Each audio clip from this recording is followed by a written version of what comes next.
주님을 사랑합니다. 오늘 또 하나님께서 주신 복된 하루 속에서 주님의 기쁨 되시는 여러분과 저희 삶이 되기를 간절히 소망합니다. 먼저 오늘 찬양으로 영광 올려드리겠는데 찬송가 452장 내 모든 소원 기도의 제목 함께 찬양합니다.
오늘 허락하신 말씀은 사무엘상 1장 19절과 20절 말씀입니다. 그들이 아침에 일찍이 일어나 여호와 앞에 경배하고 돌아가 라마의 자기 집에 이르니라. 엘가나가 그의 아내 한나와 동침하매 여호와께서 그를 생각하신지라. 한나가 임신하고 때가 이름에 아들을 낳아 사무엘이라 이름하였으니 이는 내가 여호와께 그를 구하였다 함이더라. 아멘. 제가 오래전 한국에서 사역을 할 때 중동과 유럽 지역을 이렇게 선교지 방문하면서 감사를 했던 적이 있습니다. 얼마나 선교지에서 물질적인 부분과 그리고 사역을 잘 하고 있는지를 우리 본부 직원들과 그 리더십들이 체크업을 하기 위해서 방문을 했죠. 그러면서 하루는 파리, 프랑스 파리에서 머무는 그런 계기가 있었습니다. 그곳에서 한 가지 좀 뜻밖의 소식을 들었어요. 그 프랑스에 있는 그 교회들은 다는 아니겠지만 일부 교회들이 여름 휴가 시즌 한 2달 정도를 이제 다 베케이션들을 가버리고 이 목사님 없이 성도들 몇몇이 모여서 찬송하고 기도함으로 예배를 대체한다는 거예요. 그리고 또 목사님도 성도들과 뭐 따로 이렇게 스케줄을 잡아서 이제 베케이션을 가겠지만 그렇게 베케이션을 가서 2달 동안 목회자 없이 예배 드리는 것에 대해서 이 성도들이 크게 이야기하지 않는다 하는 이야기를 들었습니다. 왜 그런 일들이 벌어졌을까 하는 그런 생각이 들었어요. 저는 뭐 해석은 제가 한 것이지만 아마 갈급함이 없었기 때문이다 그렇게 생각을 해보았습니다. 그래서 결국 그 유럽의 교회가 그 식당이나 카페나 술집으로 팔려버린 것이 현실이 되어버렸어요. 다시 말해서 우리 한국교회나 이민교회나 뭐 유럽교회나 갈급함이 없으면 기도하지 아니하고 부흥이 있을 수 없다는 거예요. 하나님께서 우리에게 뭐라고 말씀하셨어요? 너는 내게 부르짖으라. 하나님의 백성들은 그만큼 갈급한 기도가 있어야 된다 말씀하십니다. 그때 어떻게 하시죠? 응답하시는 거예요. 그러나 오늘 본문 19절과 20절 말씀 보세요. 그들이 아침에 일찍 일어나 여호와 앞에 경배하고 돌아가 라마의 자기 집에 이르니라. 엘가나가 그의 아내 한나와 동침하며 여호와께서 그를 생각하신지라. 한나가 임신하고 때가 이름에 아들을 낳아 사무엘이라 이름하였으니 인내가 여호와께 그를 구하였다 함이더라. 한나가 이 사무엘을 낳았어요. 그 이후에 어떤 일이 벌어졌느냐면 사무엘 이외에도 한나가 5을 더 낳았어요. 사무엘상 2장 21절 이렇게 기록하죠. 여호와께서 한나를 돌보시사 그로 하여금 임신하여 세 아들과 2 딸을 낳게 하였고 아이 사무엘은 여호와 앞에서 자라니라. 여러분, 기도의 씨앗을 뿌렸을 때 인생의 역전을 경험하게 된다는 거예요.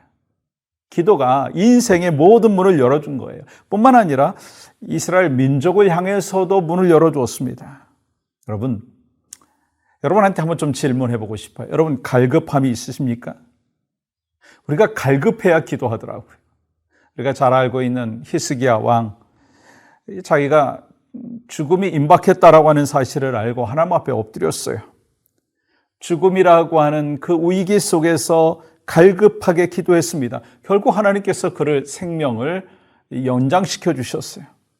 근데 가만히 보면 누구나 죽을 병이 걸리면 기도할 것이다, 그렇게 이야기하는데 다 그런 게 아니라는 거예요. 문제가 생기면 당연히 기도할 것 같지만 모두가 그렇지 않습니다. 많은 사람들은요, 위기 앞에서 기도하기보다는요, 사람을 찾아갑니다. 여러분 어떠신가요? 다시 말해서 평소에 기도하지 않는 사람은요, 위기의 순간이 되어도 기도하지 않는다는 거예요. 그리고 평소에 기도하던 사람은 위기의 순간에 사람을 먼저 찾는 것이 아니라 하나님을 먼저 찾는다는 거예요. 그러니까 우리는 기도가 생활이 되어야 하는 거예요. 급할 때만 기도하는 것이 아니라 생활 속에서 기도의 씨앗을 뿌려야 합니다. 우리는 편안할 때 기도 제목이 많아요. 그러나 정말 심각한 그 상황이 되면 오직 그 한 가지만 놓고 기도하는 거예요. 죽느냐 사냐라고 하는 그 절박한 가운데 있을 때 우리는 그 문제를 놓고 집중해서 기도합니다. 여러분, 기도는요, 이 기관차의 객차와 같은 역할을 한다는 거예요. 이 기관차가 이제 객차를 끌고 앞으로 나아가듯이 이 기도는 우리의 인생을 앞으로 끌고 나가게 된다는 거예요. 그러니까 우리는요, 기도하는 곳을 향하여 갈 수가 있다는 거예요. 그러니까 기도하지 아니하면은 아무 일도 일어나지 아니하고 미래가 없다라고 하는 거예요. 오늘날 교회도 많고 크리스찬도 많은 것 같잖아요. 그렇지만 정말 절박함으로 기도의 씨앗을 뿌리는 사람이 얼마나 되는가? 솔직히 저는 얼마나 절박함으로 기도의 씨앗을 뿌리고 있는 목사인가 되돌아봅니다. 여러분 어떠세요? 소망하는 마음이 있어요. 한나의 갈급함의 기도가 시대를 깨운 것과 같이 이 세를 위해서 갈급하게 기도하는 사람이 바로 여러분과 제가 될 수 있기를 간절히 소망합니다.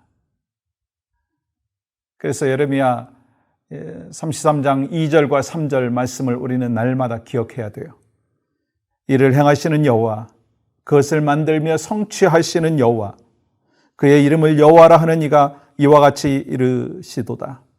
너는 내게 부르짖으라. 내가 내게 응답하겠고 내가 알지 못하는 크고 은밀한 일을 내게 보이리라. 우리는 오늘도 내일도 기도의 씨앗을 뿌려야 합니다. 하나님께서 싹이 나게 만드실 것이고 열매를 맺게 해주신다는 거예요.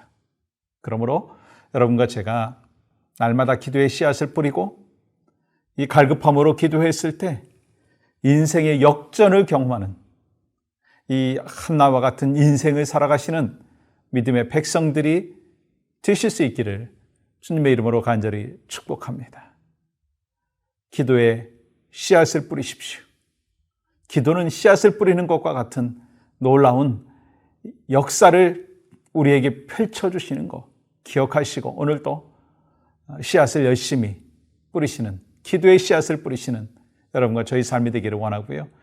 또 함께 중보하며 기도할 것은 모든 크리스찬들에게 하나님께서 공급하시는 기쁨과 감사가 회복되게 하시고 넘치게 하시고, 또한 우리 주변에 육체적인 고통을 겪고 있는 환우들이 있어요.